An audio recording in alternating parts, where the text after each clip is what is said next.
Warga Desa Matesi, Karanganyar, Jawa Tengah mengevakuasi penumpang sebuah bus yang terguling di kawasan Tanjakan Giribangun Senin malam. Bus yang mengangkut 27 penumpang ini terguling akibat tidak kuat menanjak. Akibat kecelakaan ini, seorang penumpang meninggal dunia di lokasi kejadian, sementara 7 lainnya luka-luka.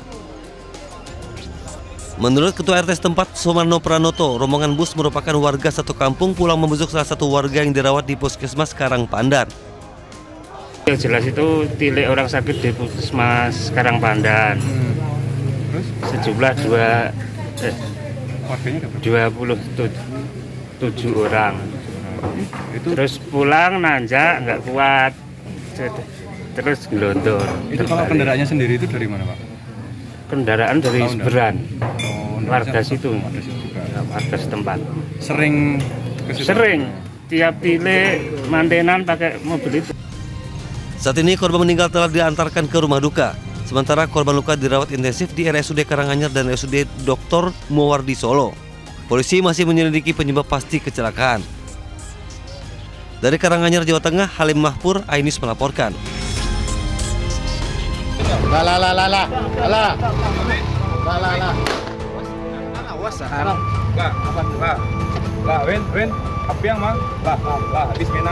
Petugas yang mendapatkan informasi keberadaan salah satu pelaku berinisial W berada di sebuah bengkel langsung bergerak cepat dan berhasil meringkus pelaku. Selanjutnya, petugas melakukan pengembangan ke rumah rekan pelaku. Pelaku yang berusaha sembunyi di dapur rumahnya akhirnya tak dapat berkutik karena ketahuan petugas. Ketiga pelaku nekat mencuri tiang besi yang digunakan sebagai penyangga jaringan listrik dan internet, menyebabkan terganggunya penerangan dan kelancaran jaringan internet di kawasan tersebut. Polisi menyita 11 tiang besi dan alat pemotong logam yang digunakan dalam aksi pencurian. Si pelaku mengakui perbuatannya, jadi si pelaku juga bercerita dan memberikan keterangan daripada peran-peran mereka masing-masing. Jadi setelah itu kita boyong si pelaku ke posko dan kita interogasi lebih lanjut di mana saja TKP-nya dan berapa dijual dan kepada siapa dijual. Ketiga pelaku terancam hukuman mencapai 7 tahun penjara. Dari Kota Padang, Sumatera Barat, Budi Sunandar, iNews melaporkan.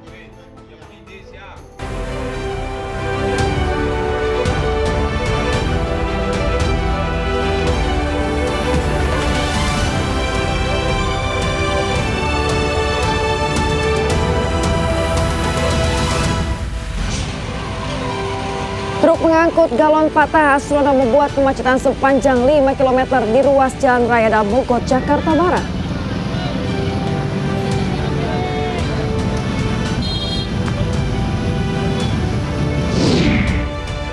Petugas Haji Indonesia siapkan skema khusus saat puncak haji untuk jemaah lansia dan disabilitas di Arafah, Musdalifah, dan Mina.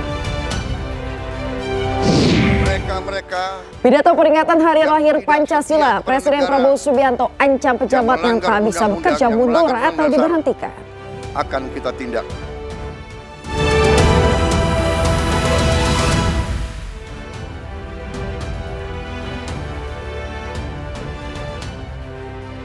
Halo, selamat pagi pemirsa. Senang sekali Ajus Pagi kembali hadir untuk melengkapi informasi Anda pagi hari ini. Selain 3 berita utama tadi, sejumlah informasi menarik lainnya juga telah kami siapkan untuk Anda. Bersama saya Yasmina Tania. Dan saya Bayu Pradana. Inilah Ajus Pagi selengkapnya untuk Anda.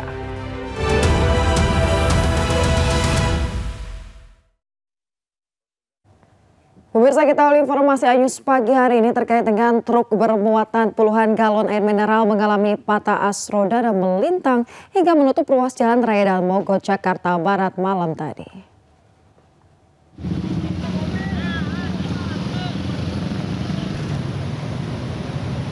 Truk galon air ini melintang dan menutupi hampir satu ruas jalan.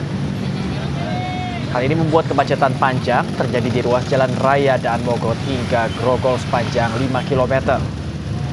Menurut saksi mata, insiden ini terjadi saat truk akan memutar balik dari arah Cengkareng menuju Kalideres, Jakarta Barat. Tiba-tiba mengalami patah pada bagian as roda. Sejumlah petugas kepolisian yang berada di lokasi langsung melakukan pengaturan arus lalu lintas untuk mengurai kemacetan. Evakuasi truk berlangsung selama 1 jam menggunakan mobil derek dari Ditlantas Polda Metro Jaya.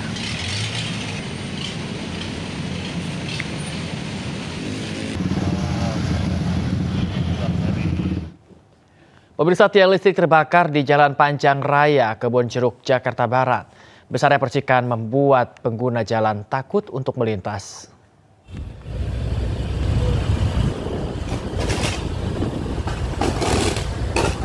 Udah upaya pakai 4 apar tapi nggak bisa padam.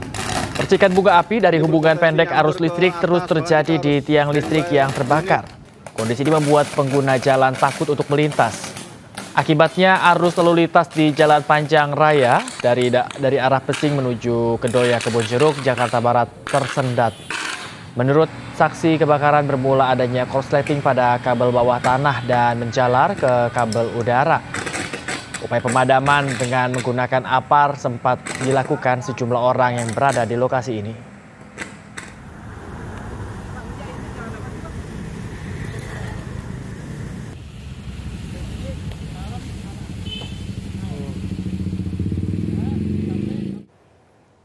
Pemirsa, aksi tawuran antar pemuda meresahkan masyarakat di kawasan Belawan, Kota Medan, Sumatera Utara.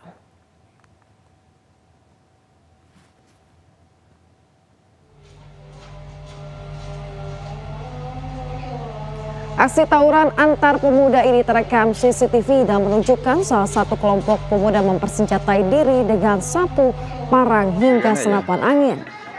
Tawuran antar pemuda terjadi diduga dipicu oleh aksi balas dendam salah satu pemuda menyerang kelompok pemuda lain hingga terjadi tawuran.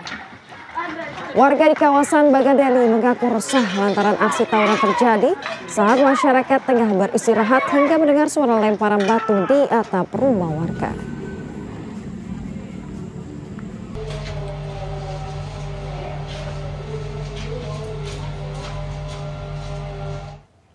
Pemirsa, tim SAR gabungan kembali menemukan satu jenazah korban longsor tambang batu Gunung Kuda di Kabupaten Cirebon, Jawa Barat. Korban yang belum diketahui identitasnya ditemukan di sekitar area ekskavator yang tertimbun material longsor.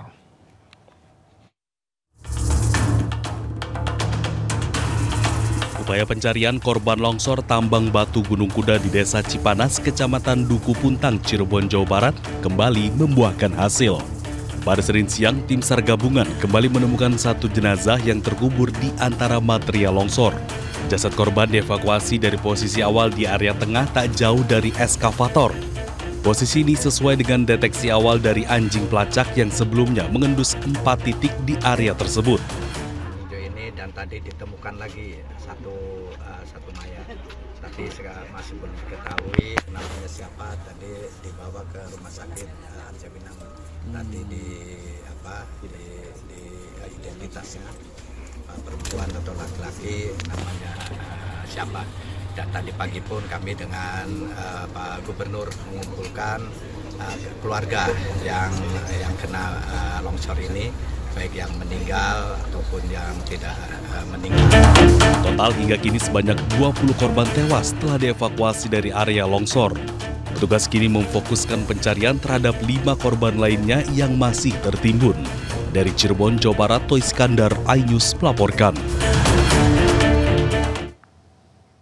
Pemirsa, jelang Lebaran Idul Adha, suasana di Pelabuhan Nusantara, Kota Parepare, Sulawesi Selatan mulai dipadati oleh penumpang kapal.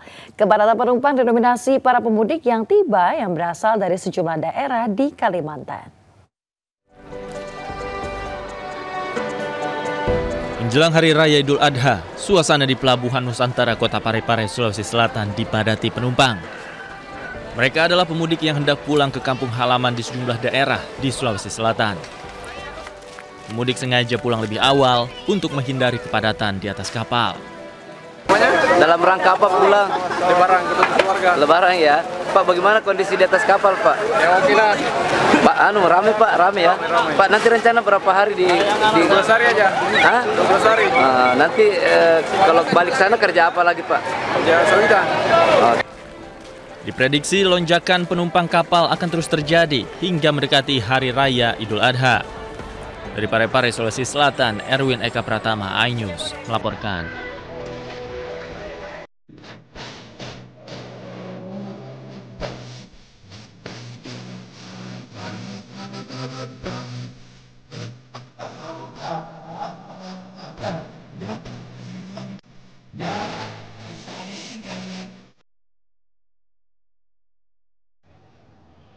Sekarang kita menuju ke informasi haji pemirsa. Seluruh jemaah calon haji Indonesia sebanyak 203.149 jemaah telah tiba di kota Mekah, Arab Saudi. Kini para jemaah memasuki masa tenang sebelum menjalani puncak ibadah haji di Ar-Muznah.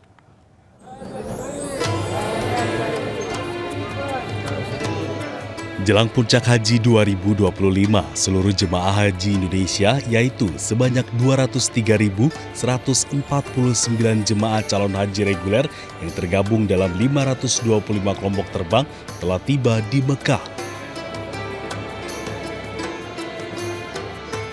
Saat ini, jemaah telah melaksanakan ibadah umroh wajib dan memasuki masa tenang untuk mempersiapkan diri menghadapi puncak haji di Arafah, Musdalifah, dan Mina, Ar-Muznah.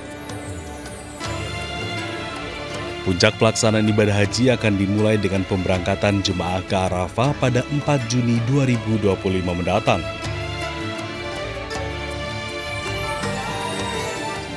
Petugas penyelenggara ibadah haji atau PPIH mengimbau para jemaah agar terus menjaga kekompakan, mengikuti arahan petugas dan memperbanyak doa selama puncak haji di Ar-Muznah.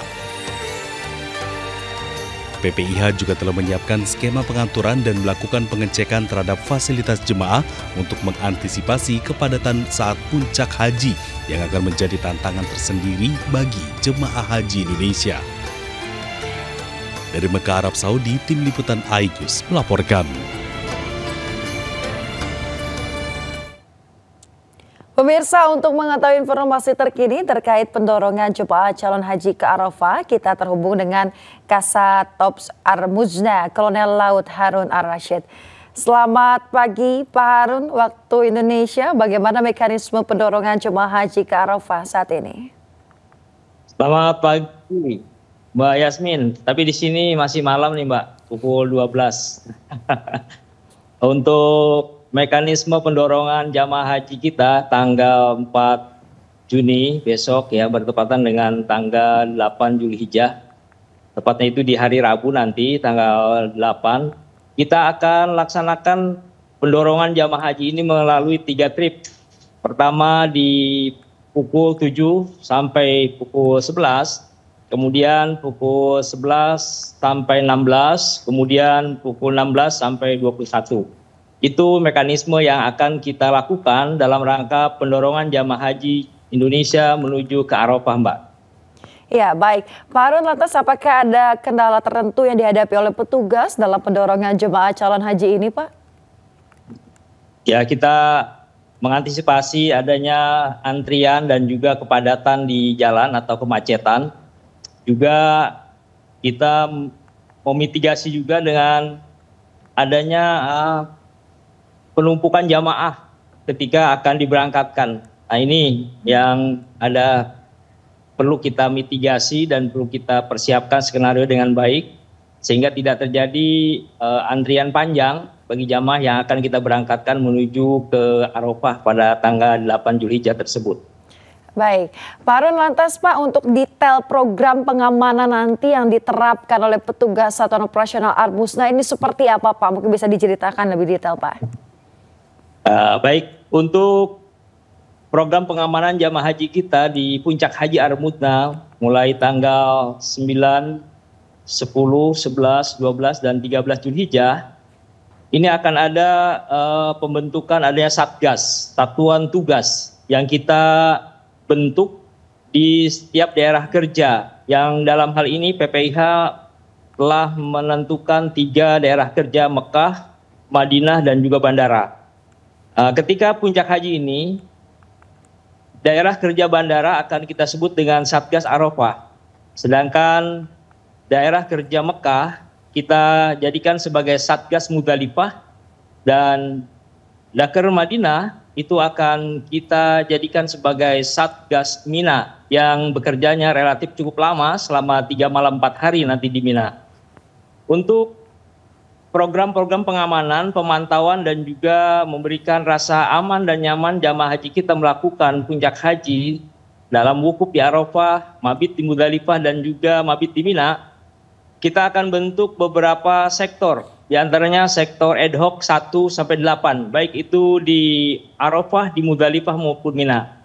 Kemudian kita bentuk juga pos-pos pantau pengamanan jalur, baik itu jalur dari tenda-tenda menuju ke Jamarot, juga kita bentuk juga dari jalur yang menuju ke Jamarot lantai atas, itu kita akan petakan juga 5 titik pos yang bernama MCR, Mobile Crisis Rescue. Ini tujuannya adalah untuk memberikan rasa aman dan juga bisa membantu langsung ketika ada jamaah kita yang membutuhkan pertolongan ketika pulang maupun pergi dari melempar jumroh. Begitu Mbak Yasmin. Baik, terima kasih banyak atas laporan Anda, Kasat Ops Armuzna Kolonel Laut Harun Ar-Rasyid. Selamat bertugas kembali Pak Harun. Ya, pemirsa, panitia penyelenggara ibadah haji Arab Saudi menyiapkan skema khusus saat puncak haji. Petugas akan evakuasi estafet untuk menangani jemaah haji Indonesia, terutama lansia dan juga disabilitas saat menjalani puncak haji di Arafah, Muzdalifah, dan Mina.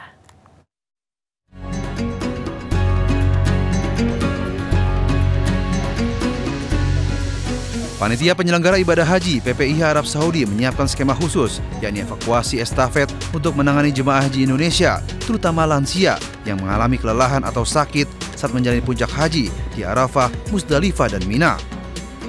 Jemaah yang mengalami kelelahan atau butuh bantuan akan didorong dari satu pos ke pos lainnya. Untuk mengoptimalkan penanganan, PPIH membangun kolaborasi dengan sejumlah pihak, mulai dari petugas pelindungan jemaah, petugas lansia, media center, serta rumah sakit di Arab Saudi, terutama sekitar Mina. Bagi jemaah yang masih mampu duduk, tim akan mengevakuasi mereka menggunakan kursi roda. Namun jika jemaah tidak bisa duduk atau dalam kondisi sakit berat, mereka langsung dibawa menggunakan tandu. Sementara untuk kasus kelelahan ringan, jemaah cukup dibawa ke tenda, berteduh untuk istirahat dan memulihkan diri. Terdekat karena di situ nanti ada ambulan yang standby untuk membawa jamaah tersebut ke rumah sakit terdekat.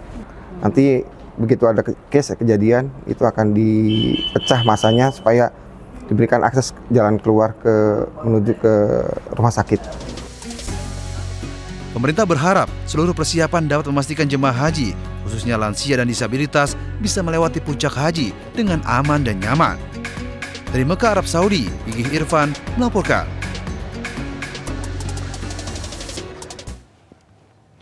Pemirsa, jelang puncak haji, tim keamanan gabungan Arab Saudi perketat pengawasan semua titik.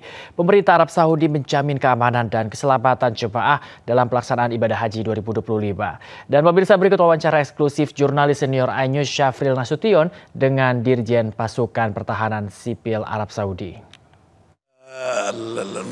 حقيقة المملكة العربية السعودية وممثلة في وزارة الداخلية والمديرية العامة للدفاع المدني حريصة على كل ما يتعلق بسلامة وحجاج بيت الله الحرام بمختلف فئات بمختلف جنسياتهم، بدءا من وصولهم للمملكة العربية السعودية من المنافذ البرية والبحرية والجوية، وكذلك في الطرق التي يسلكها حجاج بيت الله الحرام ومنهم الحجاج الأندونيسيين الذين نرحب فيهم حقيقة في جميع المواقع سواء في منطقة المدينة المنورة ومرورا الوصول إلى العاصمة المقدسة في مناطق الاستمتاع.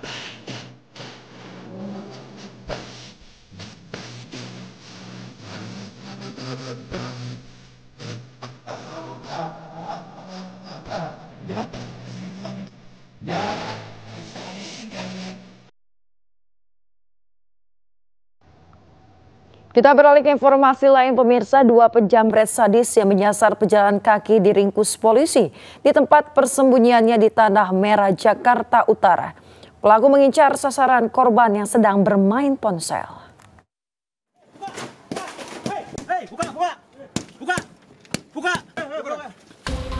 Polisi dari Polres Metro Jakarta Pusat menggerebek sebuah kamar kos yang diduga menjadi tempat persembunyian kawanan penjamret di Tanah Merah, Koja, Jakarta Utara. 3 pria bersembunyi ditangkap polisi dalam kamar yang terkunci. Namun tersangka pencopetan 2 orang sehingga 1 dilepaskan. Kedua copet biasa beraksi di jantung ibu kota dengan sasaran pejalan kaki yang tengah bermain ponsel di pinggir jalan. Para pelaku beraksi dari bulan Ramadan. Kedua tersangka terancam hukuman 7 tahun penjara. Dari Jakarta, Rani Sanjaya, iNews melaporkan. Pemirsa, seorang anggota jaringan judi online menangis saat ditangkap anggota Subdit Respop Ditreskrimum Polda Metro Jaya di kawasan Bangkalis Riau. Pelaku diketahui berperan sebagai penampung dana dan pembuat rekening untuk permainan judi online.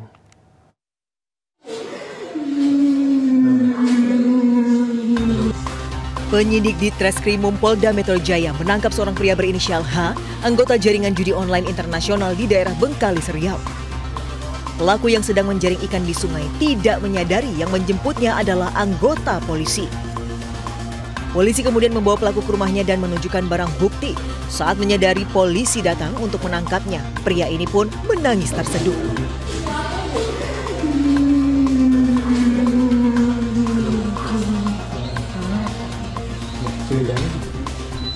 Dalam penggeledahan, petugas menemukan kartu ATM dan telepon genggam.